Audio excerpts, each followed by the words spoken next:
আঁকাবাঁকা রাস্তা জঙ্গল পেরিয়ে গ্যাংস্টার বস নিক জেফরানের রয়সলার রোজ গাড়িটি গিয়ে থামে 2 তলা বিশিষ্ট একটা বাড়ির সামনে। নিক গাড়ি থেকে নেমে রোদ চশমা খুলে ছুঁড়ে মারে গাড়ির ভেতর থেকে বেরিয়ে আসে আরিশ আর অধিরাজ। তিনজনই গাড়ি থেকে নেমে কোনো সতর্ক ছাড়াই ভেতরে প্রবেশ করে। নিক পা দিয়ে দরজাটা খুলে সাথে সাথে আবারও তালা লাগিয়ে দেয় ভেতর থেকে। ভেতরে একটা মহিলা তার 2 বাচ্চাকে খাবার খাওয়াচ্ছিলেন। এমন সময় 3জন পুরুষের আগমনে ভয়ে ছিটকে সরে যায়। নিজের 2 বাচ্চাকে বুকে সাথে চেপে ধরে আতঙ্কিত কণ্ঠে বলেন, কারা আপনারা? আমার বাড়িতে কি জন্য এসেছেন? অনুমতি ছাড়া ঢুকছেন কেন? নিক মাস্কের আড়ালে রহস্যময় হাসি দিয়ে ডিভানের উপর বসে পড়ে, পায়ের উপর পা তুলে হাতে থাকে রিভলভারটা আঙুলে পেঁচাতে পেঁচাতে তীক্ষ্ণতা নিয়ে মহিলাটির দিকে তাকায়। আরিশ আর অধিরাজ সেমভাবে পাশের চেয়ারে বসে। নিকের তীক্ষ্ণ দৃষ্টি দেখে মহিলা ভরকে গিয়ে পুনরায় শুধায়, বলছেন না কেন? কারা আপনারা? গ্যাংস্টার, বিশ্ববিখ্যাত গ্যাংস্টার বস নিক জেফরান। মহিলাটা 2 পা পিছিয়ে যায়। আতঙ্কে পুরো শরীর থরথর করে কেঁপে উঠে। শরীর দিয়ে মনে হচ্ছে যেন ঘাম ঝরতে থাকে। শুকনো ঠোক গিলে বাচ্চাদের নিজের সাথে শক্ত করে আরও চেপে ধরে আচমকা। হাতে একটা চাকু নিয়ে তাদের দিকে তাক করে বলেন, খবরদার, আমার বাচ্চাদের কোনো ক্ষতি করলে আপনাদের প্রাণ নিয়ে নেব। নিক ভ্রু নাচিয়ে তাকায় মহিলাটির দিকে। এরপর হালকা শব্দ করে বাঁকা হেসে ডিবানের উপর 2 হাত দিয়ে 2 পাশে মেলে দেয়। চোখের গভীরতা চেনে গলা খাদে নামিয়ে বলে, মনে করে দিলেন মিসেস, একজন শিশু বাচ্চার গাড়ি পাচার করা আমার পেশা। বাচ্চাগুলো অনেক কিউট, একদম বাপের মতো অবস্থা হলে কেমন হয়? মহিলাটির হৃদয় আটকে উঠে চাকুটা তাক করে বলে, আমার স্বামীর সাথে হওয়া বর্বরতা মেনে নিয়েছি, কিন্তু বাচ্চাদের দিকে হাত বাড়ালে একজন মাকে সামনে পাবেন। নিক ঠোঁট কামড়ে হেসে বলে, মেনে নিয়েছেন মিসেস? প্রতিটা জায়গার মামলা কে করেছে? আমার ইমেজ নষ্ট করার ফল তো দিতেই হবে। আপনার কথা অমান্য করে সামান্য সংবাদ প্রচার করেছিল বলে আপনারা তাকে পশুর মতো মেরেছেন আর বলেছেন আমি স্ত্রী হয়ে চুপ থাকব। আপনারা শুধু আমার স্বামীকেই মারেননি, আমার বাচ্চাগুলোকে এতিম করে দিয়েছেন। এতটা অন্যায় কি সে করে ফেলেছিল যে তাকে জানে মেরে ফেলতে হয়েছে? নিক এবার বিরক্ত হয় প্রচুর। এই কারণেই সে মহিলাদের ঘটনায় আসতেই চায় না। নিকের বিরক্ত দেখে ইশারায় আরিশ চুপ করে থাকতে বলে। নিক উঠে দাঁড়ায় শটানভাবে। আরিশ গম্ভীরতা টেনে বলেন, আপনাকে ওয়ার্ন করে যাচ্ছি, আইন নিয়ে ঘোরাফেরা করবেন না। যদি পরের বার এমন কাহিনী দেখি তাহলে ঠিক সেই অবস্থা হবে যেটা আপনার হাজব্যান্ডের হয়েছে। আর বাচ্চা দুটিকে নিশ্চয়ই হারাতে চান না। প্রমাণ নেই কোনো, চাইলেও কিছু করতে পারবেন না।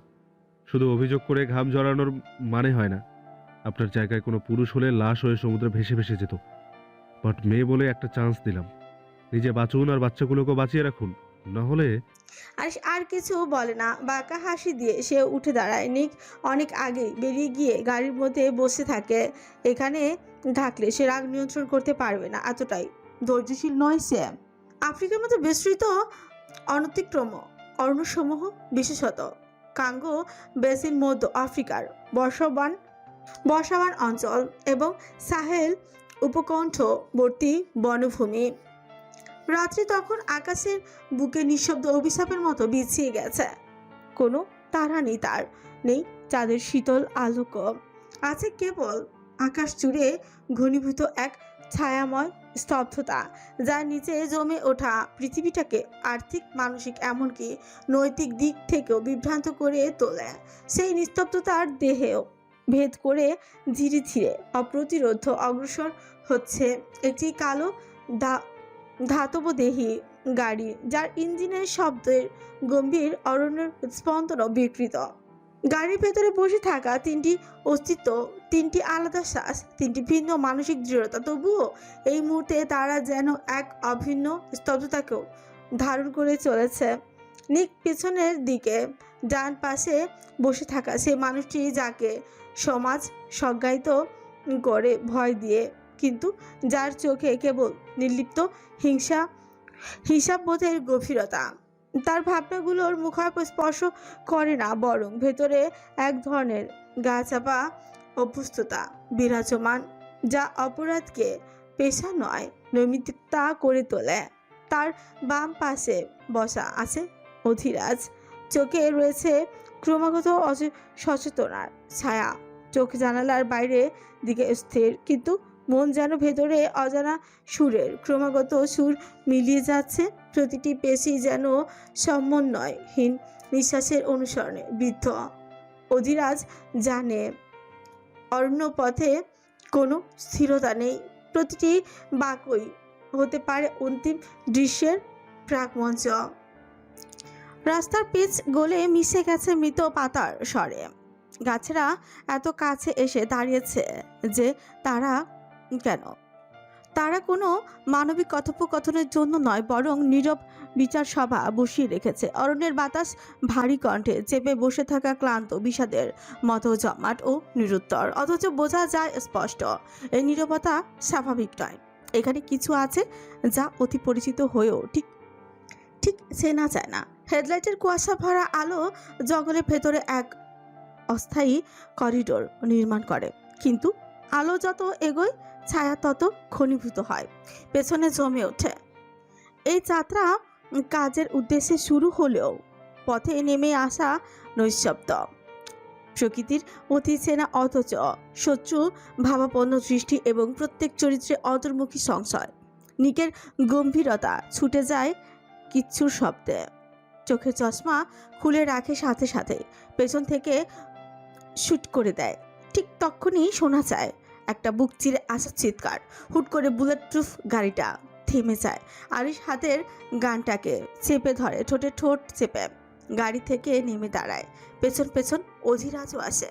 গাড়ি থেকে নেমে নিক লুটিয়ে পড়া লোকটার দিকে রেগে এগিয়ে যায়। লোকটার পায়ে গুলি করা হয়েছে, রক্তে ছটফট করছে ব্যক্তিটা। নিক ব্যক্তিটার গলা চেপে ধরে হুঙ্কার ছেড়ে দিয়ে উঠে। ডাফর, কে তুই? ফলো কেন করছিলি? ব্যক্তিটা নাক মুখ কুচকে কিছু বলতে যাবে, তার আগেই দূর থেকে একটা বুলেট ব্যক্তিটার বক্ষ ভেদ করে দেয়। একটা বুলেট স্থায়ী হয় না, পরপর অনেকগুলো বুলেট আঘাতে মুখ ঝাঁঝরে হয়ে যায়। চমকে ওঠে হঠাৎ আক্রমণে। তার শিকারকে আড়াল থেকে কে আঘাত করলো, তার মানে মেন কলপিট এখানেই আছে। ব্যক্তিটার রক্তে ভেসে যায় মাটি। নিকের চল শক্ত হয়ে আসে, রিড়ি করে কাঁপতে থাকে শরীর। চোখ যায় লোকটার গলায় করা একটা ট্যাটুর দিকে। নিক হাতের মাধ্যমা শার্ট সরিয়ে ট্যাটুটার দিকে ভালোভাবে পরখ করে। আমেরিকান মাফিয়া বডিগার্ড সিলমোহর, আমেরিকান মাফিয়া মিস্টার কায়েতের বডিগার্ড।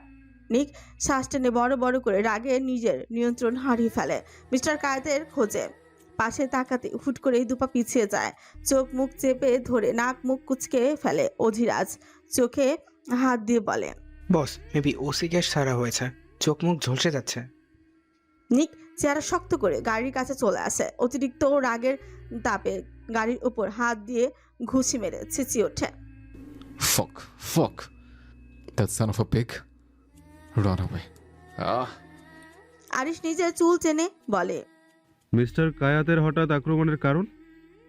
আগে তো এমন কোনোদিন ছিল না।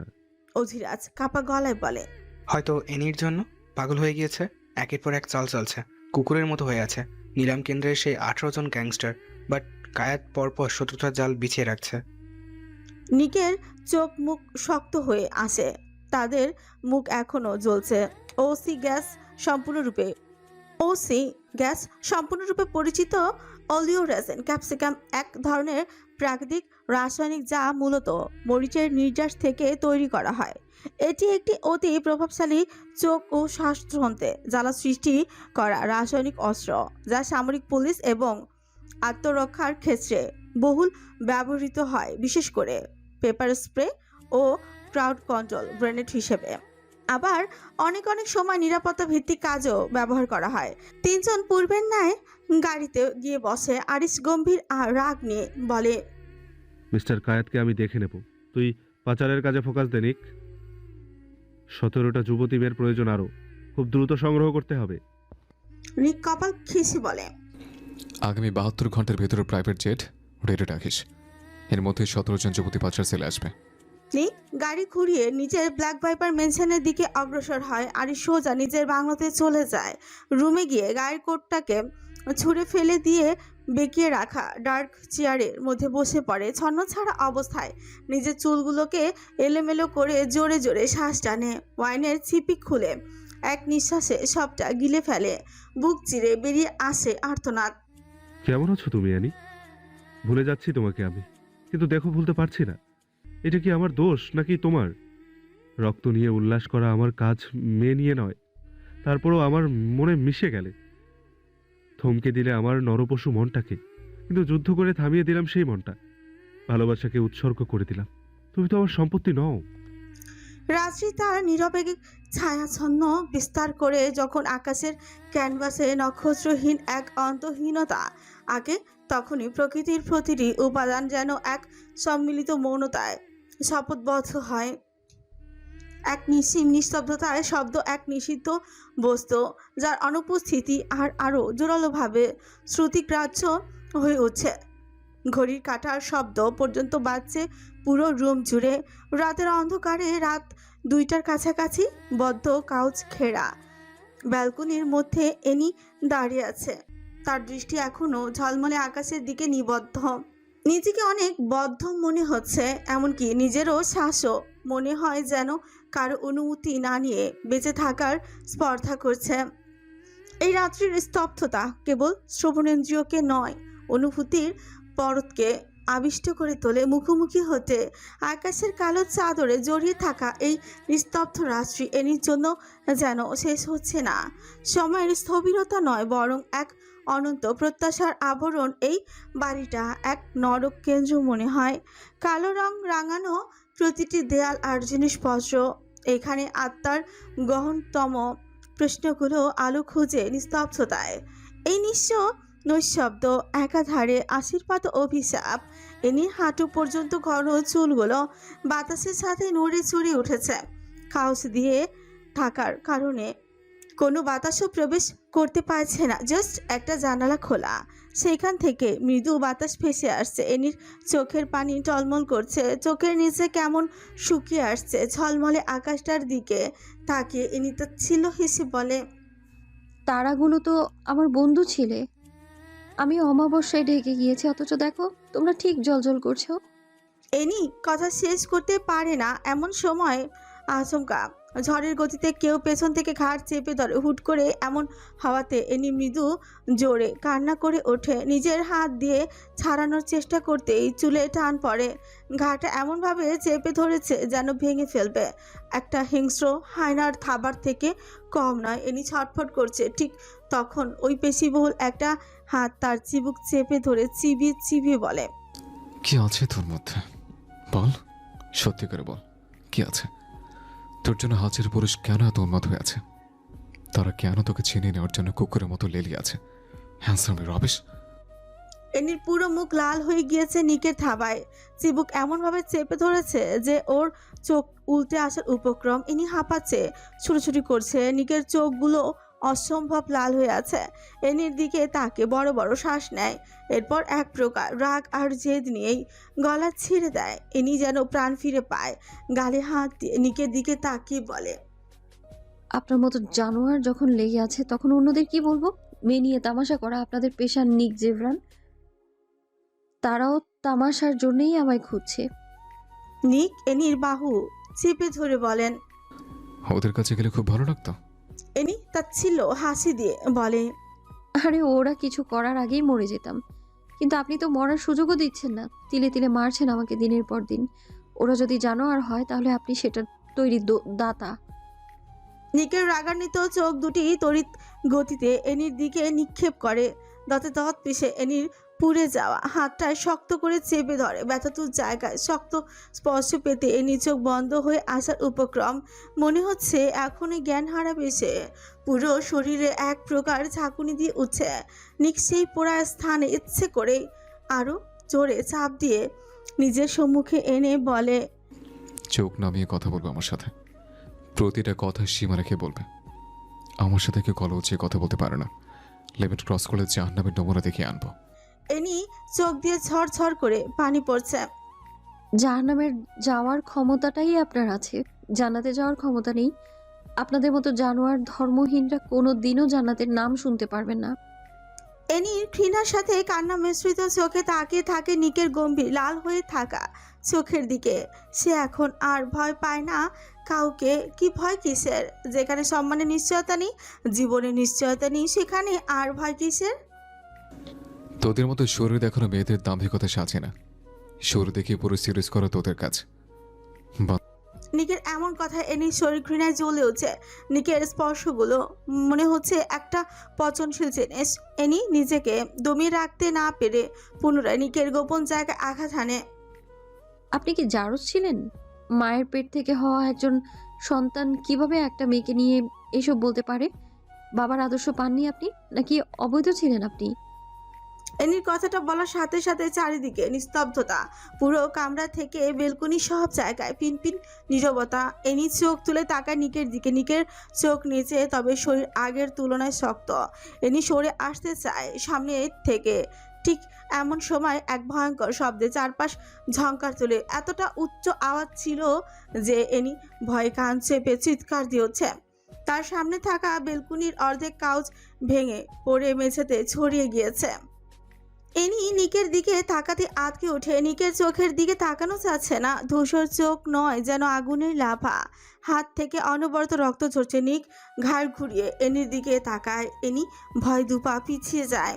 ঠিক তখনই মেঝেতে ছড়িয়ে থাকা কাচের ভাঙা তার পায়ের নিচে গেঁথে যায়। মাংস ভেদ করে কয়েকটা টুকরো ঝুঁকতে এনি ব্যথায় দাঁড়িয়ে যায় সেখানেই। নিক ধীরে ধীরে এগিয়ে আসে কাচের ওপর দিয়েই। তার পায়ের সোজ এনির সম্মুখে এসে এক হিংস্র বাঘের মতন গলা ধরে রেলিংয়ের সাথে চেপে ধরে। অতিরিক্ত রাগে কথা বলতে পারছে না, গলা কাঁপছে। নিজের সর্বশক্তি দিয়ে ঘুরতে ওঠে। তোদের বাচ্চা সাহস হলে কিভাবে এসব বলার? বলেছিলাম না নিক জেফরান কারোর গর্ভ থেকে জন্ম নেয়নি। মায়ের কথা কেন তুললি? হ্যাঁ বল বল বলছি। Well do you know me? The whole country fears me and you are showing me attitude. শালি মাদারফাকার। এনি শ্বাস বন্ধ হয়ে আসছে ধীরে ধীরে। দু হাত দিয়ে পেছনে রেলিং শক্ত করে চেপে ধরে। কাশতে কাশতে প্রায় নিতিয়েই পড়ে। আচমকা হাঁটু দিয়ে নিকের বেঞ্চ পয়েন্টে সজোরে চাপ প্রয়োগ করে। রাগের মধ্যে নিজের শরীরে এমন আক্রমণে নিক হাত ছেড়ে দেয়। এনি গিয়ে ছিটকে পড়ে মেঝেতে। মেঝেতে পড়ে থাকা কাজগুলো তার শরীরে গেঁথে যায়। নরম মাংস ভেদ করে শরীর ফুটো করে ঢুকে পড়ে অসংখ্য কাচের টুকরো। তবে ভাগ্য ভালো ছিল, এক পাশে পড়েছে। হাতে আর পিঠে জাস্ট দুই একটা ঢুকেছে। এনি দাঁতে দাঁত চেপে শুয়ে নেয়। ব্যথায় চোখ মুখ বন্ধ করে রাখে শক্তভাবে। নিজে উঠে বসার আগেই নিক আচমকায় এনিকে কোলে করে তুলে নিয়ে ডিভানের উপর ছুঁড়ে ফেলে। ব্যথাতুর শরীরে আবারও ব্যথা পেয়ে এনি এবারই শব্দ করেই কেঁদে উঠছে। নিক নিজের শার্টের বোতাম একটা একটা করে খুলে এনির দিকে এগিয়ে আসতে দেখে আচমকা এনির কলিজা শুকিয়ে আসে। এক শরীরের ব্যথা নিয়ে নড়াচড়া করতে পারছে না। আরেকদিকে নিকের এমন হিংস্র রূপ। এনি বহু কষ্টে ডিভানে থেকে নেমে দৌড় দিয়ে রুম থেকে দিকে যেতে নেয় রুমের বাইরে। কিন্তু তার আগে নিক এনির কোমর পেঁচিয়ে পুনরায় ডিভানের উপর ছুঁড়ে ফেলে দেয়। এরপর এক প্রকার ঝাঁপিয়ে পড়ে এনির গোলাপি ঠোঁট দুটোর মধ্যে। ধূসর রাঙা চোখে যেন আগুন জ্বলছে। ঘাড়ে থাকা ড্রাগনের ট্যাটুগুলো কেমন দৃশ্যমান হয়ে আসছে। জিম করা বডিটা এনির ওপর ছেড়ে দেয়। প্রথমে চুমুতে দাঁত বসিয়ে দেয় এনির ছোচে। এনি নড়তে পারছে না। তার দুই হাত নিক শক্ত করে চেপে ধরে আছে। নিকের হিংস্র অত্যাচারে এনি জীবন বেরিয়ে আসার অবস্থা। নিক ঠোঁট ছেড়ে গলায় নেমে আসে। গলা থেকে ধীরে ধীরে নিচে নামতে থাকে। জামাতে হাত রাখতে এনি মিনতি করে কেঁদে ওঠে। এমন ক্ষতি করবেন না আমার। একদম নিঃস্ব হয়ে বাঁচতে পারবো, কিন্তু বিবাহহীন স্পর্শ নিয়ে বাঁচার ক্ষমতা আমার নেই। গলা টিপে মেরে ফেলুন, তবুও কলঙ্কের ছাপ দিয়েন না। আজ যদি কিছু হয়ে যায় তাহলে আল্লাহকে সাক্ষী রেখে সত্যি করে বলছি, আমি কাল আমার মৃত লাশ দেখতে পাবেন। নিক ততক্ষণে এনি জামার এক অংশ ছিঁড়ে ফেলে। নিজের কাজে সে চিরাহতই ছিল। হুট করে নিজের অবাধ্য স্পর্শ থামিয়ে দেয়। ভয়ানক হায়নায় পরিণত হয়ে যাওয়া গ্যাংস্টার বস কিছুক্ষণের মধ্যে থেমে যায়। এনি জামার বেহাল অবস্থা। এনি ডুকরে কেঁদে উঠে সম্ভ্রম হীনা না হোক, স্পর্শ গভীর না হোক, স্পর্শ তো লেগেছে, কিভাবে বাঁচবে সে? আর নিক এনির উন্মুক্ত কোমর পেঁচিয়ে নিজের সাথে চেপে ধরে। এত বড় শক্তপোক্ত শরীরের সাথে এনির নরম শরীরটা ধাক্কা লাগার সাথে সাথে চোখ মুখ খিচে ফেলেছে। তারপর শক্তি ক্ষয়ে আসে তার ভেতরে, রক্তে লাল হয়ে আছে তার শরীরে বিভিন্ন অংশ। নিকের হাতের রক্তে সে মাখামাখি, নিকের গভীর নিঃশ্বাসের শব্দ। এনি নীরব হয়ে যায়, শুধু এতটুকুই বুঝেছে সে আর বেঁচে নেই, শুধু রুহুটাই বের হওয়া এখনো বাকি। নিককে এভাবে তার সাথে লেপ্টে থাকতে দেখে এনি ধাক্কা দিয়ে দূরে সরিয়ে দেয়, অর্ধনগ্ন শরীরটাকে ঢাকার চেষ্টায়। কেঁদে উঠছে। আজ নিজেকে সত্যিকারের রক্ষিতা মনে হচ্ছে। হ্যাঁ, আমি একজন রক্ষিতা, গ্যাংস্টার বস নিক জেভরানের লালসার পাত্রী আমি। কেন স্পর্শ করলেন? বাঁচতে দিলেন না আমায়। এসব কান্না আহাজারি কোনোদিনও নিকের ভেতরে কিছু জাগাতে পারেনি। আজও সেম, সেই নিষ্ঠুর মাফিয়া বসের চোখে রাগের ঝলকানি। কেন থেমে গেল সে? কোনো কিছু করতে পারলো না? আর একটু হলেই তো সব হয়ে যেত। তাহলে কিভাবে থেমে গেল সবকিছু? নিক এনির দিকে তাকায়। এনি ঠোঁট কামড়ে কান্না করছে। নীল চোখগুলোর দিকে তাকাতে নিক চোখ সরিয়ে নেয়। এনির পুরো শরীরে ক্ষত, কাচের টুকরোগুলো এখনো জলজল করছে, কিন্তু কি আসে যায় তার? যা ইচ্ছে গেতে থাকুক শরীরে, নিজের প্রতি নিজের রাগ হচ্ছে। বাঁচতে দিলেন না আমায় নিক জেভরান। বলেছিলাম আমি যেদিন আপনি আমার শরীরে কামড় স্পর্শ করবেন সেদিন আমি নিজের মৃত্যুকে গ্রহণ করে নেব। এনির চোখ মুখ শক্ত করে উঠে দাঁড়ায়, তারপর ধীরে ধীরে এগিয়ে যায় সেই কাঁচ ভাঙা মেঝের দিকে। চুল এলোমেলো, ছোট কেটে রক্ত বের হচ্ছে, গলায় কামড়ের দাগ অনেকগুলো। এত স্পর্শ নিয়ে কি এনির সরল মন বাঁচতে পারবে? রক্ষিতা তো তার মতো মেয়েরা না, কারোর রক্ষিতা হওয়ার থেকে মরণ কবুল। একটা কাঁচ ভাঙা কাঁচ তুলে হাতের শিরার উপর রাখে, দাঁত চেপে কাঁচের টুকরোটা হাতে চাপ দিতেই গালে এক ভয়ানক থাপ্পড় পড়ে। মুহূর্তে এনির দুনিয়া ঘুরে আসে, স্তব্ধ হয়ে ছিটকে পড়ে যেতে চায় কাঁচের টুকরোগুলোর উপরেই। তার আগে একটা শক্ত হাত তার দেহে নিষ্ঠুরতার সাথে চেপে ধরে। নিক এনিকে ধরে তৎকির মিরিয়ে বলে, সবার বিরুদ্ধে গিয়ে টাকা দিয়ে কিনে এনেছে তোর লাল রক্ত দেখার জন্য। এনি আবছা আলোতে দেখছে গ্যাংস্টার বসের পাষণ্ড মুখটা। এই যে এনির পুরো শরীরে ক্ষত, তবু কিভাবে চেপে ধরেছে দানবের মতন। এনির ভেতরটা ব্যথায় ফেটে যাচ্ছে, অথচ চিৎকার দেওয়ার শক্তি নেই। শুধু দেখতে পাচ্ছে নিক কাউকে ফোন দিয়ে বলছে, 1 ঘন্টার ভেতর এখানে কাছে নিয়ে আয়। যদি 1 মিনিটও দেরি হয়েছে তাহলে জ্যান্ত পুঁতে ফেলবো। রাতের অতল গম্ভীর নিস্তব্ধতায় যখন নিঃশব্দ ধ্বনির মতো মহাকালের বুকে প্রতিধ্বনি হয়, তখন ঘড়ির কাঁটা নিখুঁত শৃঙ্খল অটল নীরবতায় ধীরে ধীরে দিনের দিকে গমন করে। কাজী সাহেবের প্রতিটি বাক্য নিকের ক্রোধের রেখা আরো ঘনীভূত হতে থাকে। নিকের ধূসর দৃষ্টিতে তপ্ত লোহা গলে পড়ে। কাজী সাহেব জলের মতন গলে যাওয়া চোখে তাকিয়ে আছেন তার দিকে। এর এক প্রকার অজানা আশঙ্কা আর করুণ আকুতি ভরা সেই চাহনি। এদিকে আরিশ ও অজিরাজ নির্বাক ও কঠিন মুখভাবে বসে আছে। সময় থেমে রয়েছে এক নিষ্ঠুর শ্বাসরুদ্ধকর প্রতীক্ষায়। পুরো পরিবেশ এখন নিকের প্রবল দখলে। প্রতিটি নিঃশ্বাস থেকে শুরু করে প্রতিটি মুহূর্ত নিকের ক্রোধানলের নিয়ন্ত্রণে। সঞ্চরুম গোলাকৃতি হয়ে গভীর ভাবে বসে আছে গ্যাংস্টার বস নিক জেভরান। তার পাশে আরিশ আর অজিরাজ বসে আছে। চারপাশে মাথা নিচু করে আছে অনেকগুলো গার্ড। তাদের সামনে মাথা নিচু করে রেখেছে অর্ধনগ্ন এক অর্ধবয়স্ক লোক, দেখতে ইসলামিক ধাঁচের। নিকের বুঝতে বাকি নেই এইটা তাহলে কাজে, কিন্তু কাজী বারবার একটা শব্দ উচ্চারণ করছে, শাওয়ার নিয়ে পবিত্র হওয়া প্রয়োজন। কাজী সাহেব সরকম্পিত হয়ে আছেন, তবুও করুণার ভিক্ষে জানিয়ে থরথর করে কণ্ঠ উচ্চারণ করে, আমি আগে শাওয়ার সেরে আসি স্যার। পবিত্রতা অর্জন এখন একান্ত প্রয়োজন। নিক বিরক্তিতে কপাল চেপে ধরে দাঁত কিরমিরিয়ে উচ্চ স্বরে বলে উঠছে, সমস্যা কি তোদের? মৃত্যু ভয়ের বালাই নেই? কতক্ষণ থেকে শহরের পেছনে লেগেছিস? পবিত্রতার প্রয়োজন নেই এই মুহূর্তে, এখনো বিয়ের কাজ সম্পন্ন কর। নিকের পরপর ধমক গায়ে বিদ্যুৎ খেলে যাওয়ার মতো প্রভাব ফেলে কাজীর উপর। তার ক্ষুদ্র হৃদয়টা যেন ভয়ের তীব্র ঝাঁকুনিতে কেঁপে ওঠে। নিক তাকে চুপসে যেতে দেখে পুনরায় প্রশ্ন ছুড়ে দেয়, শাওয়ারের জন্য এত তোলা হওয়ার কারণ কি? প্রশ্নটি বাতাসে ঝাঁঝালো ছুরির মতো ছড়িয়ে পড়ে। অজিরাজ তখন গলা খাকারি দিয়ে কিছু বলতে উদ্যত হয়, কিন্তু নিক এবার আর তীক্ষ্ণ স্বরে ধমকে উঠছে। স্যার আসলে অধিরাজ কুকড়ে যায়। আরিশ গলায় কাঠিন্যতা এনে বলে উঠছে, মেয়েদের মতো তোতলাচ্ছিস কেন? তুই নিজেই তো নির্দেশ দিয়েছিলি যে সব সময় মতো কাজীকে নিয়ে এখানে উপস্থিত হতো, কিন্তু আমরা তো তা কোনো কাজীকে চিনি না। তদন্ত করে জানতে পারলাম এই ব্যক্তির কথা। শেষ রাতে দরজা ভেঙে যখন ঘরে ঢুকি, দেখি উনি বউয়ের সঙ্গে পীড়িত করছিল। এরপর আরিশ হঠাৎই থেমে যায়, বাক্য অসমাপ্ত রেখে উঠে ঠোঁট উল্টিয়ে তাকায় নিকের মুখপানে। নিকের কপালের রেখা যেন আরো গভীর হয়। আবারও আরিশ নিজেকে সামলে নিয়ে বলে উঠছে, সেখান থেকেই আমরা জোরপূর্বক তাকে নিয়ে আসি। স্যার উনি তখন ফরজ গোসল করার কাজ করছিলেন। আমরা বিষয়টি পাত্তা না দিয়ে সময় মতো তাকে নিয়ে আসার তাগিদে সরাসরি তুলে নিয়ে এসেছি। অধিরাজ এবার সাহস সঞ্চয় করে সোজা হয়ে বসে, যুক্তি দেয়। নিক গভীর বিরক্তির নিঃশ্বাস ফেলে, চোখে মুখে ক্ষোভের ছাপ প্রবল হয়ে ওঠে। সে তীক্ষ্ণ দৃষ্টিতে আরিশ ও অধিরাজকে লক্ষ্য করে। অধিরাজ পুনরায় ভয় গুটিয়ে যায়। আরিশ এবার দৃষ্টি ফিরিয়ে কাজী সাহেবের দিকে তাকায়। কপালে চিন্তার রেখা খেলে যায়। সে ঠান্ডা অথচ কঠিন সুরে বলে, আপনার বয়স কত? কাজী সাহেব কাপা গলায় জবাব দেন। জি 70 হবে হয়তো।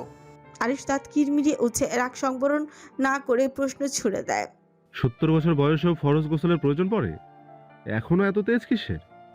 কাজী লজ্জা আড়ষ্ট হয়ে যায়। কিন্তু এই মুহূর্তে প্রতিটি প্রশ্নের উত্তর দেওয়া বুদ্ধিমানের কাজ। বাঘের খাঁচায় গিয়ে তেড়ামি করলে জীবন যাবে নিশ্চিত। জবাব দেন মাথা নিচু করে, নতুন বিয়ে করেছি স্যার। আগের বউ মারা গেছে, এরপর এটাকেই রেক করেছি। নিক এবার আর সহ্য করতে পারে না যুক্তিহীন ও অপ্রাসঙ্গিক কথাবার্তায়। তার বিরক্তি চরমে পৌঁছে যায়।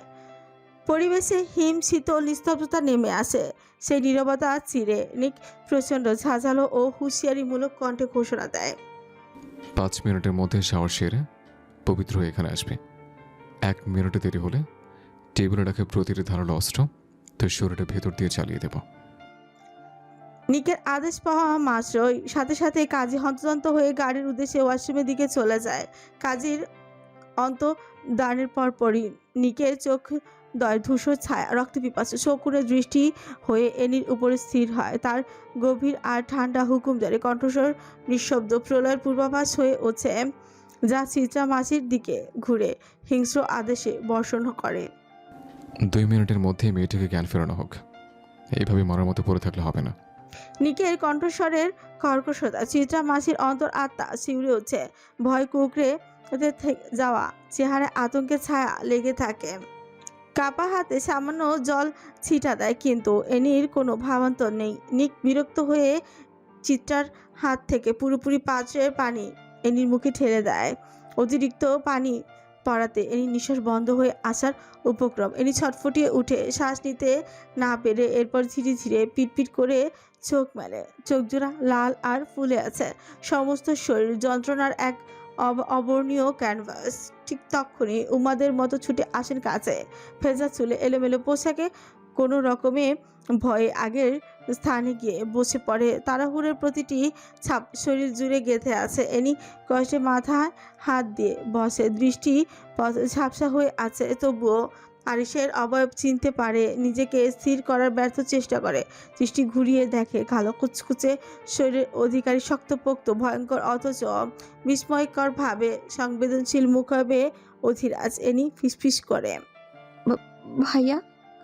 এই একটিমাত্র শব্দ যেন তীব্র বজ্রপাতের মতো অধিরাজের হৃদয়ে নেমে আসে। এত মধুর, এত নিষ্পাপ এক সম্বোধন, যা তার কঠিন মনেও দোলা দিয়ে যায়। অধিরাজ চোখ সরিয়ে নেয় নিষ্ঠুরতার সাথে। তার চোখে করুণা বারণ। সে হাজারটা দেহকে ছিন্ন ভিন্ন বিচ্ছিন্ন করা কাজ করে। অনুভূতির কাছে সে বন্দী হতে পারে না। তবে পরিস্থিতি এক মুহূর্তেও থেমে থাকে না। এক আকস্মিক হুঙ্কারে কেঁপে উঠে চারিপাশ। বুলেট ছোড়া হয় 2টা। নেক কাজের দিকে ঝুঁকে খটমট চোখে বলে, বিয়ে না পড়িয়ে খামার মতো বসে আছেন কেন? রক্তপাত চান নাকি? নিকের প্রতিটি শব্দ ছুরি হয়ে ফালাফালা করে ফেলে পুরো কক্ষ। থাকা প্রত্যেকের আত্মবিশ্বাস কাজী ঠকঠক করে কাঁপে। এনি দিশেহারা হয়ে চোখ তুলে জিজ্ঞেস করে, কার কার বিয়ে? কিসের বিয়ে? নিক ঠোঁট কামড়ে হাসে, এরপর চোখ সরিয়ে আবারও ঘুরে তাকিয়ে এক শয়তানি হাসি দিয়ে বলে। তোমার আর আমার বেবি গার্ল। নিকের এই বাক্যটি যেন এনির অস্বস্তি বিস্ফোরণ ঘটায়। চোখের কোণে ঘৃণার জল জমে ওঠে। এনি চিৎকার করে ওঠে। না, কখনোই নয়। আমি কোনোদিনও আপনাকে বিয়ে করব না। নিক এগিয়ে আসে, কপালে ঠেসে বলে। তাহলে বিয়ে ছাড়াই পাবে, শুধু স্পর্শ, আবারও স্পর্শ, প্রতিদিন নতুনভাবে। বিয়ে ছাড়া ইন্টিমেট হতে আমার কোনো আপত্তি নেই, কিন্তু ধর্মের দোহাই দিতে পারবে না। এনির রক্ত হিম হয়ে আসে। সে নিজেকে কাঁধে চেপে উঠতে চায়। থরথর করে কাঁপছে এনির শরীর। এই জাহান্নাম থেকে পালাতে হবে যে কোনো মূল্যে। এনি উঠতে গিয়েও আবার পড়ে যায়। দাঁড়ানোর শক্তি নেই তার কাছে। কণ্ঠ কেঁপে উঠছে। আমার শরীরের পেছনে কেন ছুটছেন? মুক্তি দিন, আমায় অনুগ্রহ করুন। বাঁচতে চাই আমি, জাহান্নাম থেকে মুক্তি চাই। নিকের মুখে এক বিকৃত হাসি। রক্ষিতা তুই আমার, মন করছে কি করব, শরীরটা যথেষ্ট। এনি আর সহ্য করতে পারে না। তার ভেতরে ক্ষোভ, ঘৃণা, অপমান সবকিছু একত্রে ফুটে ওঠে। একমাত্র প্রতিরোধ এনি ঘৃণা ভরে নিকের মুখে থুতু ছুঁড়ে মারে। নিকের মুখে থুতু পড়তেই চোখ বন্ধ করে সামান্য মুখটা সরিয়ে নেয়। হাত দুটো মুঠো করে ফেলে। কপালের রগ নিচে হয়ে যাচ্ছে ধীরে ধীরে। নিচের ছোঁচ কামড়ে ধরে রাগ সংযত করার চেষ্টা চালাচ্ছে। সারা কক্ষ স্তব্ধ হয়ে যায়। সমস্ত নিঃশ্বাস যেন আটকে পরে এক মুহূর্তে। অধীরাজের চোখে জল এসে জমে, যেন নিজেকে বারবার নিষ্পৃহ ভাবতো, কিন্তু আজ ভেঙে পড়ছে কিভাবে। শুধু এক ভাইয়াটাকে। আরিশ তাকায় নিকের দিকে, ক্রোধান্বিত মুখের দিকে। সবার ভয়কে ধামাচাপা দিয়ে নিক সামান্য শব্দ করে হেসে ওঠে। কোনো রাগ না দেখিয়েই এনির দিকে তাকায়। এনির নীল চোখের দিকে, চোখের সাথে তার ধূসর চোখ জোড়ার মিল ঘটে। একজনের চোখে ঘৃণা, আরেকজনের চোখে নিষ্ঠুরতা। থুতু মুছে নিয়ে ঠান্ডা কণ্ঠে অথচ হিংস্র কণ্ঠে বলে। ওয়ার্নিং দিয়েছিলাম ওই ফাকিং বেবি গার্ল। নিক জীবনের সাথে যুদ্ধ করতে আসলে নিজের বিপদ। তোমার ধারণাও নেই আমি ঠিক কতটা খারাপ। এনি শক্ত চোখে তাকায় নিকের দিকে। ধর্মহীন পিশাচ তুই একটা। তোর মতো জানোয়ারকে বিয়ে করে আমি আমার পবিত্র শরীরকে কখনোই তুলে দেব না। নিক সামান্য শব্দ করে বাঁকা হেসে বলে। বিয়ের পর সারাটা ক্লাস রোজই হবে, শুধু সিলেবাস অনুযায়ী পজিশন বদলাবে। এনি সমস্ত রন্ধ্রে ঘৃণা জমাট বাঁধে। ঘৃণায় শিশির করে ওঠে সমস্ত কায়া। ব্যথা, ক্ষত, অপমান সব বুকে একত্রে বাসা বাঁধতে থাকে। ভেতরে ছটফট করতে থাকে। এনি নিরুপায় হয়ে আরিশের দিকে তাকিয়ে কান্না করে উঠছে। ফ্রেন্ড, আপনি বলেছিলেন না আমি আপনার ফ্রেন্ড? তাহলে আজ বাঁচান আমায় প্লিজ। আমাকে এই নরকে ঠেলে দেবেন না। আমি মরে যাব। এই জাহান্নাম থেকে উদ্ধার করুন, দয়া করুন। আরিশ চোখ নামিয়ে ফেলে, হিমস্রোত কণ্ঠের উচ্চারণ করে। সরি অ্যানি, আমাদের কাছে করুণা নেই। এনি মুহূর্তে থেমে যায়, তাচ্ছিল্য হেসে বলে। করুণা নেই? তাহলে ফ্রেন্ড কেন বানিয়েছিলেন? কেন বলেছিলেন আমাকে এই জানোয়ারের হাত থেকে একদিন বাঁচাবেন? উফ, কোথায় এসে পড়লাম আমি! সবগুলো মুখোশধারী জানোয়ার, ছি! এনি সমস্ত দেহতীত ক্লান্তি ও অবসাদের সীমারেখা ছুঁয়ে দাঁড়িয়ে শেষ ভরসাটুকু খুঁজে ফেরে অধীরাজের চোখে। যে চোখ এতদিন সহমর্মিতার আভা ছড়িয়েছিল, আজ তার নিছক পলায়ন পর দুটি ছায়ামাসও। অধীরাজ নিজের দৃষ্টি সরিয়ে নেয়, ভ্রুক্ষেপ করে না একটু, শুধু শীতল কঞ্চে বলে। রিয়ানি, বস যা বলে তাই হবে। তোমাকে এই বিয়েটা করতেই হবে। যদি এতে তোমার মৃত্যুও হয় তাতেও আমরা কিছু করতে পারবো না। তোমার নিতদেহটা শুধু ধর্ম অনুযায়ী দাফন করে আসবো। এইটাই হয়তো শেষ করুণা। ইনি তাকায় এক এক করে সবার চোখে। চিত্রা, আরিশের, কাজীর, এমনকি সেই অধীরাজেরও, যে একদিন একটিবারের জন্য হলো সহানুভূতির হাত বাড়িয়ে দিয়েছিল। প্রত্যেকটা চোখে আজ পরিত্যাগের প্রতিচ্ছবি। নিষ্ঠুর, নিজের নিষ্ঠুর নিয়তির চূড়ান্ত রূপ যেন আয়নার মতো উন্মোচিত হয়ে পড়ে তার সামনে। ইনি ধপ করেই বসে পড়ে, এক অশ্রুসিক্ত চিৎকারে কাঁপতে থাকে চারিদিক। এনির কান্না কেবল বেদনার কান্না ছিল না, এই কান্না ছিল একটি চূর্ণ বিচূর্ণ নারীত্বের হাহাকার, একটি পদদলিত আত্মমর্যাদা চূড়ান্ত আর্তনাদ। নিক এগিয়ে আসে, তার ধূসর চোখ এখন রক্তাভ অন্ধকারে ডুবে এক পিশাচের মতো ঠান্ডা অথচ হিংস্র নিষ্ঠুরতায়। এনির গাল চেপে ধরে, তবুও এনির কোনো মুখে কোনো কাপড় নেই, নয়ন জুড়ে ঘৃণার জ্বলন্ত আগুন। এনি ঠান্ডা দৃঢ় অগ্নিস্নাত কণ্ঠে বলে, আগুনের জ্বলন্ত কয়লার উপর সহস্রবার হাঁটতে পারি, দাও দাও করে জ্বলা আগুনে বারংবার ঝাঁপ দিতে পারি, কিন্তু কিন্তু তোর মতো জানোয়ারকে কখনো বিয়ে করব না। নিক ফ্রিকুচকে নিস্তব্ধতা ভেদ করে ধীরে এনির মুখের দিকে চেয়ে এক পলক তাকায়। তার দৃষ্টিতে ছিল না দয়া, ছিল না ক্ষমা, দৃষ্টিতে ছিল এক প্রচুর শীঘ্র বিস্ফোরণ। তারপর অবজ্ঞার এক বিকর্ষণে এনির মুখ ঝটকে ফেলে দেয় দূরে।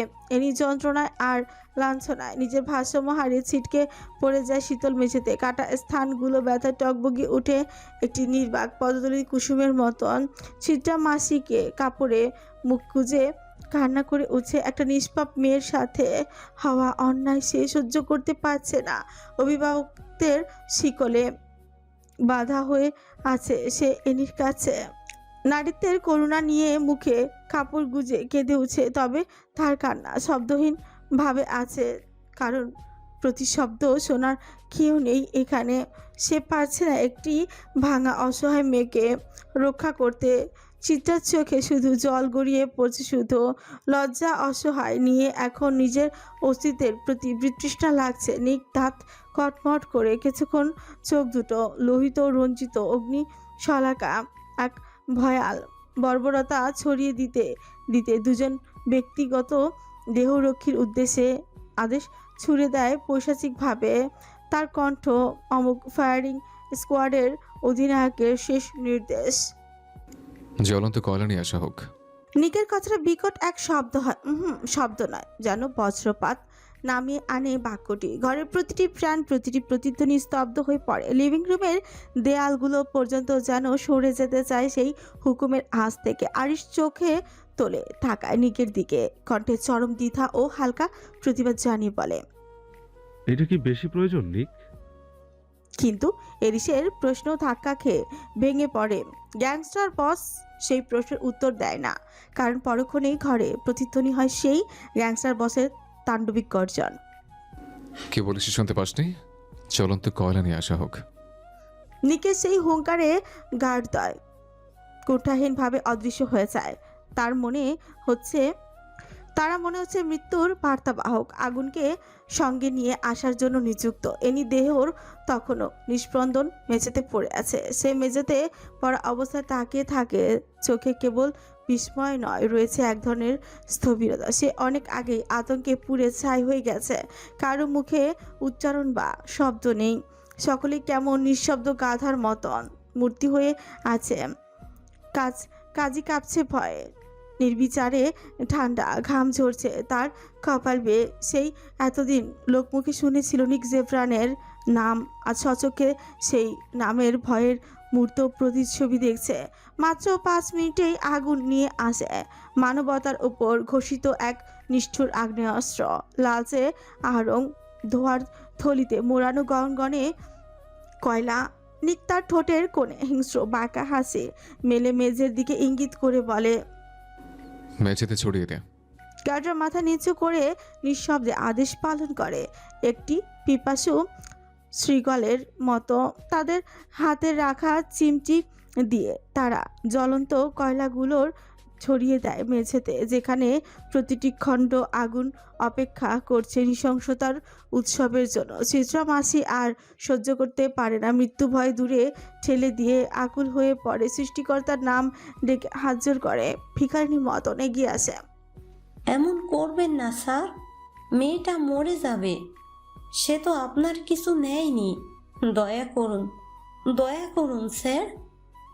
নিক চোখ তুলে তাকালো চিত্রার দিকে তাকায়। চিত্রা ভয় পিছিয়ে যায়। এইগুলো চোখ নয়, যেন নিষ্ঠুরতা ঝরা দুখানি অগ্নিমণি। চিত্রা সেই চোখে দৃষ্টি রাখতেই কেঁপে ওঠে আর ও পেছনে সরে যায়। মুখে কান্না, তবুও শব্দ নেই। নিক ফিরে তাকায় এনির দিকে, তার ছোচে ফের সেই পশু হাসে, কণ্ঠে আগুনের ছায়া নিয়ে বলে, জ্বলন্ত কয়লা, এটার উপর দিয়ে হাঁটাবে বিক্রম, হাঁটবে আর 3 কবুল বলবে। এনি আটকে ওঠে, ধীরে মাথা তোলে। এনির কম্পিত দৃষ্টি কেমন স্থির আর শূন্যতা বিহ্বল হয়ে আছে। এনি আবারও তাকায় নিকের দিকে। এই মুখটা কত সুন্দর যে কেউ মায়ায় পড়তে বাধ্য। ঠোঁটের নিচে কুচকুচে তেল, ডান ছুতে কাটা দাগ, দৃষ্টিনন্দন গঠন, কিন্তু হৃদয়ের ভেতরটা যেন নরকের চেয়েও ঘৃণ্য। সৃষ্টিকর্তা কিভাবে বানিয়েছে এমন এক রূপ যার ভেতর শুধুই বেশ। এনি ধীরে ধীরে উঠে দাঁড়ায়, শরীর কাঁপছে তবুও সে উঠে দাঁড়ায়। তার চোখ পড়ে সেই কয়লার দিকে, লালচে ফুসফুস ফাটানো গনগনে কয়লা, ধোঁয়া উঠছে উপর থেকে। এনি নিকের দিকে তাকায় এক পলক, তারপর জ্বলন্ত আগুনের দিকে তাকিয়ে বলে, জ্বলন্ত কয়লার দিকে হাঁটবো, কিন্তু কবুল বলবো না, ধর্মহীন তুই। এনি চেঁচিয়ে উঠতে দেরি নিকের হাতের থাপ্পড় পড়তে দেরি হয়নি। একটা থাপ্পড় এনির দুনিয়া ঘুরে আসে। এই 2 দিনে যে 2টা থাপ্পড় খেয়েছে তা তার জীবনও কখনো খেয়েছি কিনা সন্দেহ।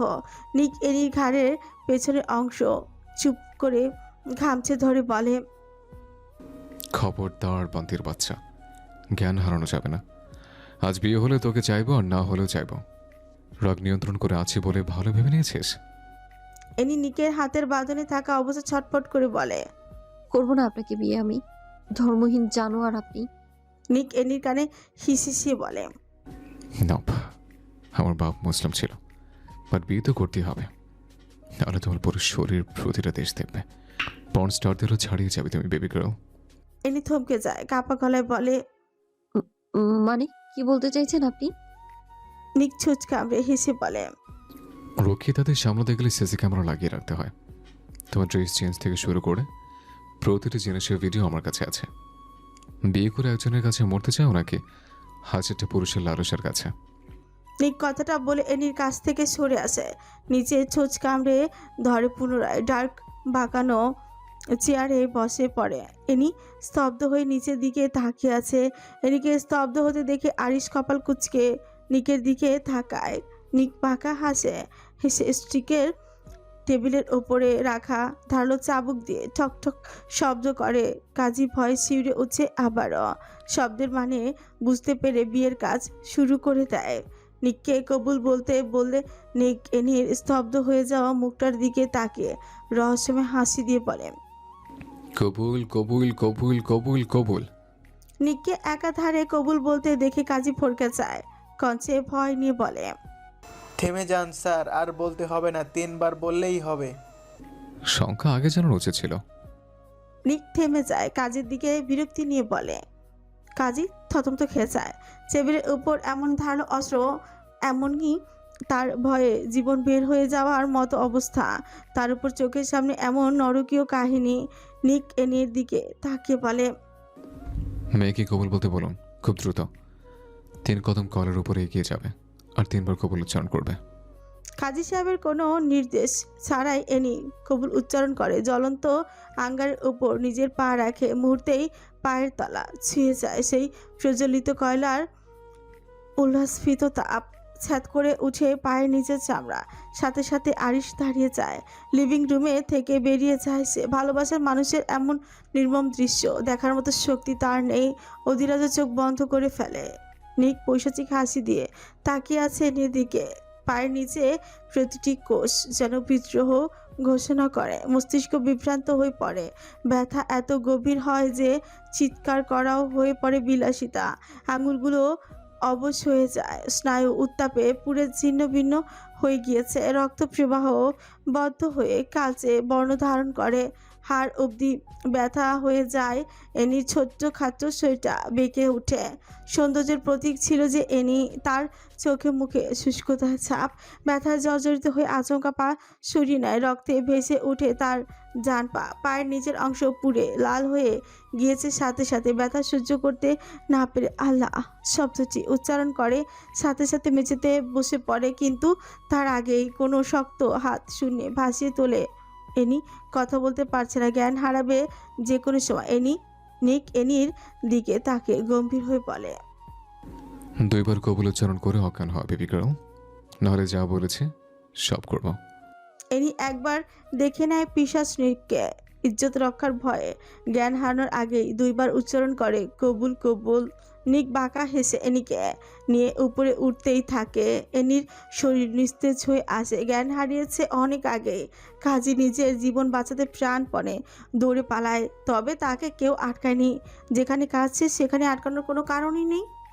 নৈশকালীন নিস্তব্ধতার অন্তিম প্রহরে যখন গগনের প্রাচীর ছিন্ন করে মসজিদের মিনার থেকে ধ্বনিত হয় ফজরের আজান, তখন ধরনীর বুকে এক অনুপম বিধাতার আবাহন করে। নিবিড় প্রতীক্ষার এই ক্ষণগুলোয় বিহঙ্গকুলের মৃদুমন্দ গুজন, যা স্রষ্টার পানে আরাধ্য প্রার্থনার সুর হয়ে ধ্বনিত হয়।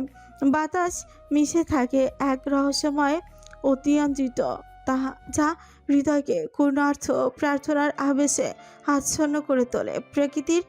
প্রকৃতির প্রতিটি কণিকায় প্রতিফলিত হয় এক অপার আধ্যাত্মিকতা, যেখানে নশ্বর জগৎ হারায় আপন সত্তা আর অনন্ত সত্তার প্রতি নিবেদিত হয় নীরব অর্ঘ্য। এই আলোকিত মুহূর্তে ফজরের আজান যেন প্রভাতী সৌরভের সঙ্গীতে অন্তর আত্মার গভীরতম স্তরে আঘাত করে, জাগিয়ে তোলে সৃষ্টিকর্তার গভীর চেতনা। মা তার সন্তানের শিওরে বসে আল্লাহর দরবারে প্রাণ ভিক্ষে যাচ্ছে, নিজের স্বামীর জন্য প্রার্থনা করছে বারবার। গ্যাংস্টার বসের ঠান্ডা মস্তিষ্কে বলে যাওয়া কথাগুলো কণ্ঠে খেলে বেড়াচ্ছে। যদি সত্যি তার সন্তানদের কোনো ক্ষতি করে দেয়, মায়ের মন গভীর আকুতি কান্না করে ওঠে। বাচ্চারা ঘুমাচ্ছে আর মা বালিশের চোখের পানি ভেজাচ্ছে। স্বামী হারিয়ে হয়তো বেঁচে আছে, কিন্তু সন্তান হারিয়ে কিভাবে বাঁচবে? প্রয়োজন নেই আর ন্যায় বিচারে। স্বামীর মৃত্যুর বিচার আর চাইবে না। এরপর আমার বাচ্চাদের সুরক্ষা চাই। গ্যাংস্টার বস যদি সত্যি সত্যি ওদের মেরে দেয়, মায়ের বুক থুকথুক করে উঠছে। সামান্য নিস্তব্ধতা পার করে দরজার ক্রিং ক্রিং শব্দে আটকে উঠে সন্দেহবশত সামনে এগিয়ে যেতেই কারো জুতার শব্দ ভয়ে পিছিয়ে যায়। কপাল দিয়ে ঘাম বের হচ্ছে অনবরত। একটা কালো হুডি পরা ছায়া এসে মহিলাটির সম্মুখে দাঁড়ায়। মহিলাটা কাঁপতে কাঁপতে ঠায় দাঁড়িয়ে বলে, কি কে? নিক জোবরান? উচ্চ শব্দের হাসিতে কম্পনময় হয়ে পড়ে চারপাশ। সেই কি ভয়ঙ্কর বিশ্রী শব্দ! মহিলাটার মুখে হাত দিয়ে কান্না করে ওঠে। নিজের সন্দেহ ভুল প্রমাণিত হয়। কালো হুডি পরা লোকটা আচমকা মহিলাটির গলায় চেপে ধরে। মহিলাটা নিজেকে বাঁচানোর জন্য ছটফট করে উঠছে। লোকটা বিকৃত হাসি দিয়ে বাচ্চাদের কাছে যায়, এরপর মহিলাটির দিকে তাকে পৈশাচিক হাসি দিয়ে একটা বাচ্চার বুকের ভেতর ছুরি ঢুকিয়ে দেয়। সন্তানের বুক চিরে ছুরি দেখে স্তব্ধ হয়ে যায় সে। নিজের বাচ্চার নাম ধরে চিৎকার করে ওঠে। বাচ্চাটা কোনো শব্দ ছাড়াই ঘুমন্ত অবস্থায় রক্তে ভেসে যায়। নিষ্পাপ ফুলটা হয়তো বুঝতেও পারেনি তার সাথে ঠিক কী বর্বরতা হয়েছে। একজনকে মেরে নরপিশাচ হুডি পরা ব্যক্তিটা অপর বাচ্চাটার দিকে তাকায়। বাচ্চাটা ততক্ষণে ঘুম থেকে উঠে পড়েছে।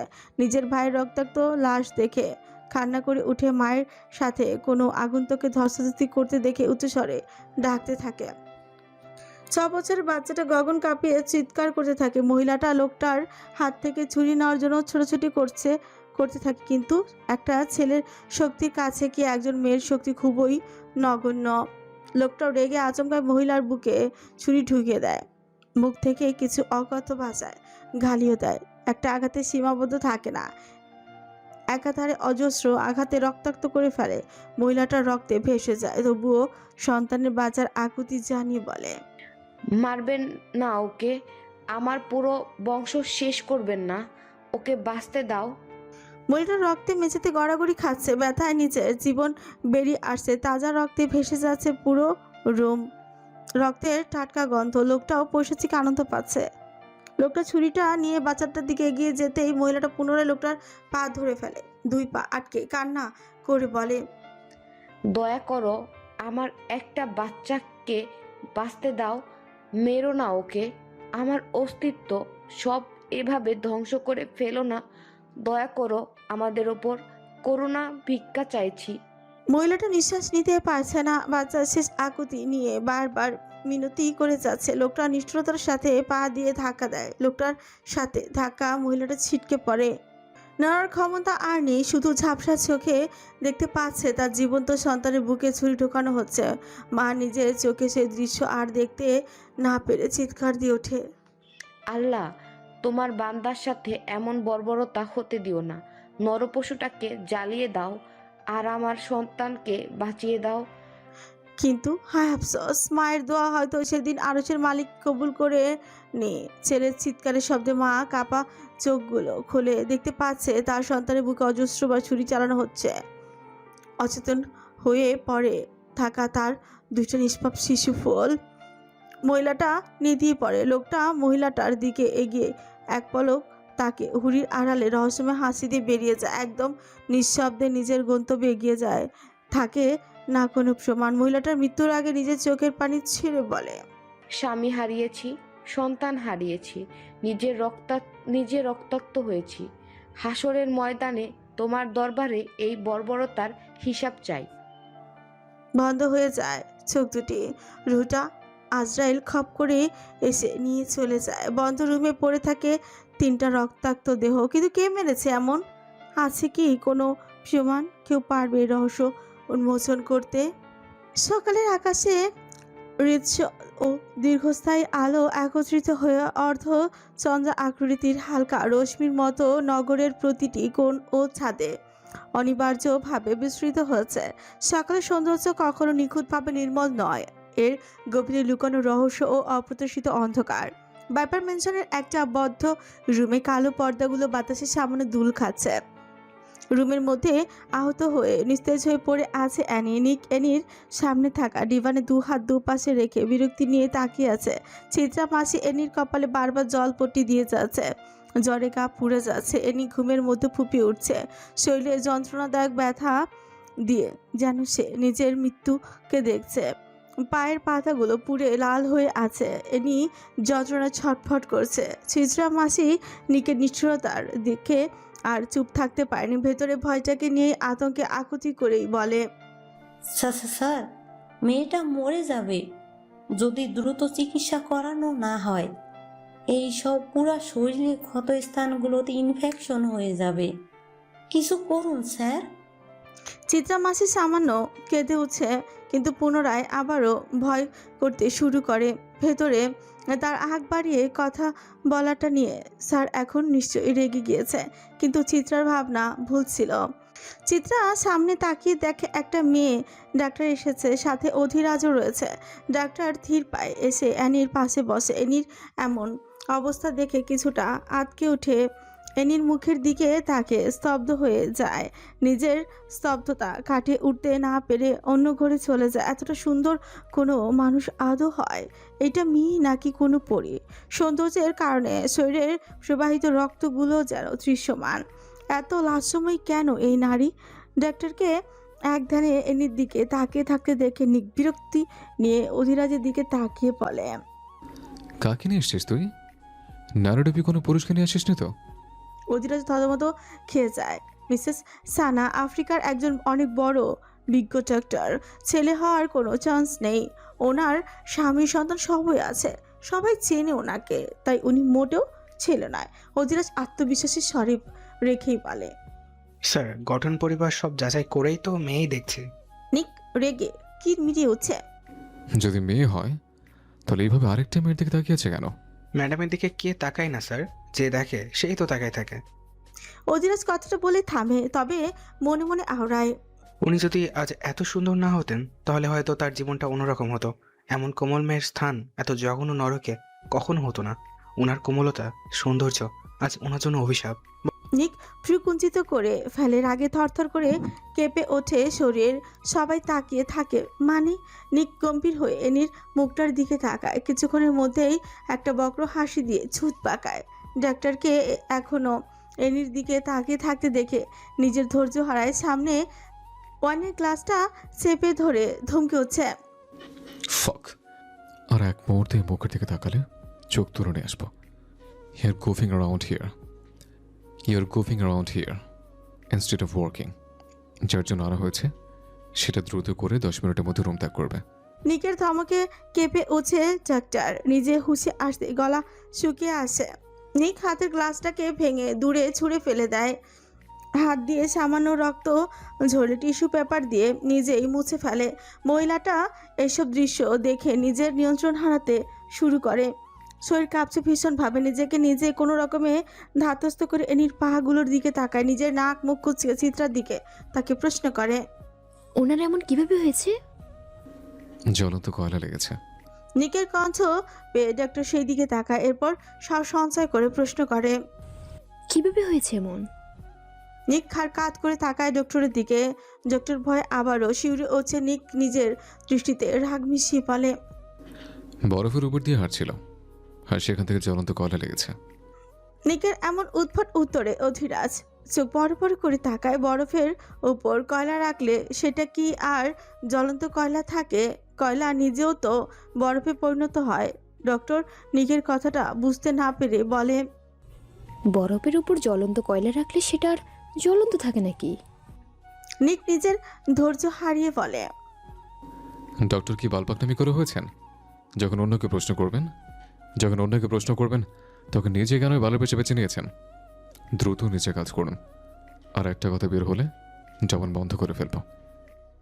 ডক্টর এমনিতেও ভয় কাঁপছিল। এবার নিকের এর পরপরই ধমকে যে কোনো সময় জ্ঞান হারিয়ে ফেলবে। এনির বাচ্চাকে দেখে একটা দীর্ঘশ্বাস ফেলে। তার বুঝতে বাকি নেই এখানে নরকীয় কোনো ঘটনা ঘটেছে। এনির অবস্থা দেখে সব ভয় ভুলে তার প্রথম লক্ষ্য হয়ে উঠল ক্ষতস্থানকে স্থিতিশীলকরণ, সংক্রমণ প্রতিরোধ এবং ব্যথানাশকের ব্যবস্থা করা। তিনি প্রতিটি ধাপকে এমন নিখুঁত নিয়ন্ত্রণে সম্পাদন করেন যেন পুড়ে যাওয়া ত্বকের ক্ষতি সীমিত হয়। সর্বপ্রথম আক্রান্ত অংশের উপর জমে থাকা ধূলিকণা, কার্বন কণা বা দাহজাত পদার্থ সম্পূর্ণরূপে অপসারণ করা হয়, যা ক্ষতির গভীরতা বৃদ্ধি করতে পারে। এরপর ক্ষতস্থলকে নিখুঁত জীবাণুমুক্ত দ্রাবক দ্বারা ধুয়ে প্রতিটি ফোসকা, ছায়ারেখা ও ত্বকের ভেতরের স্তর সূক্ষ্মভাবে পর্যবেক্ষণ করা হয়। ডাক্তার খুব যত্নে ক্ষতস্থলে অ্যান্টিসেপটিক প্রয়োগ করে। এনি ছটফট করছে, দু হাত দিয়ে বিছানার চাদর খামচে ধরে আছে, চোখ দিয়ে ভেসে পড়ছে নোনা জল। এনি সহ্য করতে না পেরে সামান্য আর্তনাদ করে উঠে মাঝে মাঝে। চিত্রা মাসি নিজেও কাঁদছে, এনির হাতটাকে শক্ত করে চেপে ধরে আছে। সবার ভেতরকে নাড়িয়ে তুলেছে এনির এমন নরকীয় অবস্থা। কিন্তু গ্যাংস্টার বস নিক জেফরানের কি এতে কিছু আসে যায়? ওনার হৃদয়ও কাঁদছে। এনি তো এখন তার বিবাহিত স্ত্রী হিসাবে না হোক, একজন মানুষ হিসাবেও কি এনির এমন করুণ আর্তনাদ তার ভেতর কাঁপিয়ে তুলছে না? কাঁপছে না, কারণ ওনার কোনো হৃদয়, মায়া, মমতা কিচ্ছু নেই। তাই তো কেমন নিষ্ঠুরভাবে বসে আছে। চোখে আর বিরক্তি উপচে পড়ছে। ডক্টর এনিকে সান্ত্বনা দিয়ে বলে, হয়ে আসছে ম্যাডাম, আর একটু সহ্য করে নিন। ডক্টর সংক্রমণের সম্ভাব্য উৎসকে চিহ্নিত করে। প্রয়োজন অ্যান্টিবায়োটিক বা ব্যথানাশক ক্রিম ব্যবহার করে প্রদাহ ও তীব্র ব্যথা নিয়ন্ত্রণ করেন। ক্ষত অনেক গভীর, তাই তিনি ড্রেসিং বা আংশিক ত্বক প্রতিস্থাপন প্রয়োগের পরিকল্পনা গ্রহণ করেন, যেখানে ক্ষতস্থলকে স্থায়ীভাবে আচ্ছাদিত ও সুরক্ষিত রাখা হয়। প্রতিটি স্তর আলাদাভাবে দেখা হয়।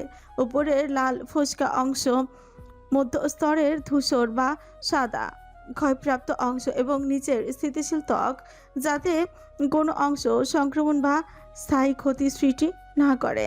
তিনি কিছুক্ষণ সময় নিয়ে ক্রমাগত এনির পায়ে রক্ত সঞ্চার, তাপমাত্রা, ফোসকা অথবা ও ত্বকের স্থিতিশীলতা পর্যবেক্ষণ করেন। প্রতিটি স্পর্শ, প্রতিটি ড্রেসিং পরিবর্তন, প্রতিটি ক্রিম প্রয়োগের সবই একটি সূক্ষ্ম পরিকল্পনা ক্রমে হয়ে। ডক্টর পায়ের ড্রেসিং শেষে চিত্রার কাছে কয়েকটি মেডিসিন দিয়ে বলে, এইগুলো সময় মতো ব্যবহার করবেন আর খাওয়াবেন। পুড়ে যাওয়া ত্বক দ্রুত আরোগ্য লাভ করবে, সাথে সংক্রমণ এড়াবে অতি দ্রুত, আর সর্বোচ্চ সম্ভব দাগবিহীন পুনরুদ্ধার সম্ভব হয়। প্রয়োজন হলে আবারও ডাক্তারের শরণাপন্ন হবেন। চিত্রা চোখ মুছে সম্মতি জানায়। ডক্টর এবার এনির শরীরের ক্ষত দেখার জন্য কিছুটা ভয় নিয়ে বলে, ওনার জামাটা খুলতে হবে, কারণ ওনার ক্ষত পিঠে। নিক সামান্য তাকায় ডক্টরের দিকে। ডক্টর আমতা আমতা করে বলে, স্যার, উনি আপনার ওয়াইফ, আপনি থাকতেই পারেন, বাট আমি আপনার অ্যাসিস্ট্যান্টকে বলছি। ওয়াইফ নয়, রক্ষিতা মেয়ে আমার। যা করার সামনে করুন, ওতে আবার মাঝে থাকে নাকি? নিকের তা ছিল আর তিরস্কারপূর্ণ কথা এনির কর্ণকুহরে প্রবেশ করতেই চোখ বন্ধ করে ফেলে। কলিজাটা যেন ছিঁড়ে যাচ্ছিল, তবুও সে চুপচাপ থাকে মৃত লাশের মতন। নিজের শরীর নিজের ওই ঘৃণায় গুলিয়ে উঠে ডাক্তারের ভেতরটা স্তব্ধ হয়ে যায়। রক্ষিতা, তা আবার এমন নিষ্পাপ মেয়ে। অধিরাজ নিকের ইশারা পেতে রুম থেকে বেরিয়ে যায়। অধিরাজ চলে যেতেই ডাক্তার এনির জামায় টান দিতেই এনি হাত দিয়ে বাধা দেয়, আটকে দেয় ডক্টরের হাত। ক্ষতে পচন ধরে মরে যাবে, তবু এই জানোয়ারের সামনে ড্রেস খোলা যাবে না। এনি ছোট ছোট চোখ করে তাকায় ডক্টরের দিকে। ডক্টর এনির চোখের ভাষা বোঝে, তবে সে নিরুপায় হয়ে তাকিয়ে থাকে। তারও কিছু করা নেই। সে গ্যাংস্টার বস নিক জেফরানকে হিসেবহীনভাবে ভয় পায়।